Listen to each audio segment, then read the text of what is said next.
रेवाड़ी के बाल भवन में आयोजित ग्रीवेंस बैठक में एक शिकायत की सुनवाई के दौरान मंत्री विपुल गोयल ने प्रॉपर्टी आईडी सिस्टम को लेकर तीखा सवाल उठाया। उन्होंने अधिकारियों से पूछा कि क्या कोई भी व्यक्ति किसी भी जमीन की प्रॉपर्टी आईडी अपने नाम से बनवा सकता है। धारूहेड़ा नगर पालिका सचिव सुमित से बातचीत के दौरान मंत्री ने उदाहरण देते हुए कहा, क्या मैं लाल किले की जमीन की आईडी अपने नाम से बनवा सकता हूं? सचिव ने जवाब दिया कि यदि पोर्टल पर दस्तावेज अपलोड कर दिए जाएं तो सिस्टम खुद आईडी जनरेट कर देता है।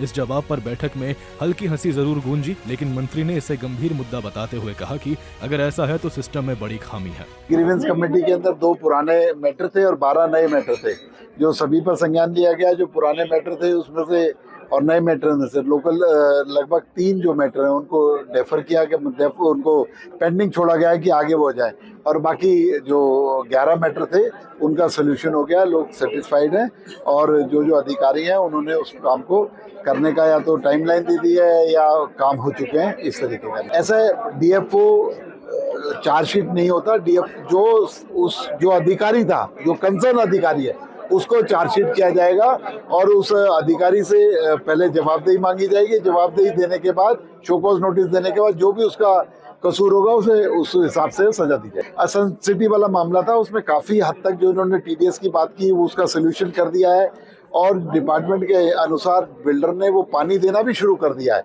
लेकिन पानी की सप्लाई अगर इनको ज़्यादा चाहिए, लेकिन बिल्डर अपने नॉर्म्स के हिसाब से जितना पानी देने का उसका करार था उससे ज़्यादा के लिए हम बाध्य नहीं कर सकते। एचएसबीपी उसकी लाइनें बिछा रही है और एचएसबीपी उसको सप्लाई देने का काम करेगी, लेकिन उतने पानी से अगर कम आता है तो बिल्डर उसके लिए उत्तरदायी है। दरअसल मामला 23 साल पुराने संपत्ति विवाद से जुड़ा है। शिकायतकर्ता का आरोप है कि एफआईआर दर्ज कराने के लिए उन्हें लगातार चक्कर काटने पड़ रहे हैं।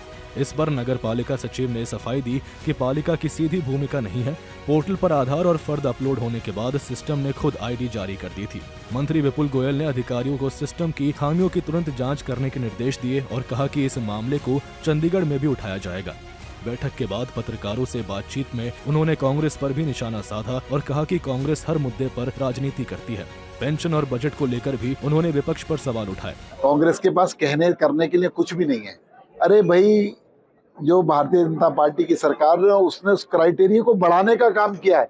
3 लाख तक ले गए। उसके बाद भी जो लोग उसके अंदर लायबल होंगे, जो लोग उसमें पात्र होंगे, उन्हीं को तो पेंशन देने का काम होगा। अगर किसी की गलती हो तो उसको करेक्शन करने के लिए तैयार है। पोर्टल ओपन है, करेक्शन की सुविधाएं ओपन है, लेकिन इस तरीके से ये इवेंट बनाने को जनता नहीं मानती। वो पहले भी कितने इस तरीके के वोट चोरी का इवेंट बनाया, अब इसका पेंशन का इवेंट बनाया। इसका भी जवाब देंगे विधानसभा के अंदर। आप देखना कि वो विधानसभा का जब जवाब आएगा छोड़कर भाग जाएंगे। ग्रीवेंस बैठक में उठा यह मामला अब प्रशासनिक पारदर्शिता और तकनीकी सिस्टम की विश्वसनीयता पर बड़ा सवाल बन गया है।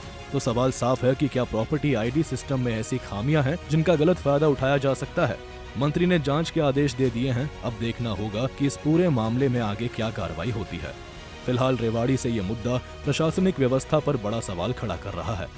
रेवाड़ी से सूर्य समाचार के लिए नवीन शर्मा की रिपोर्ट।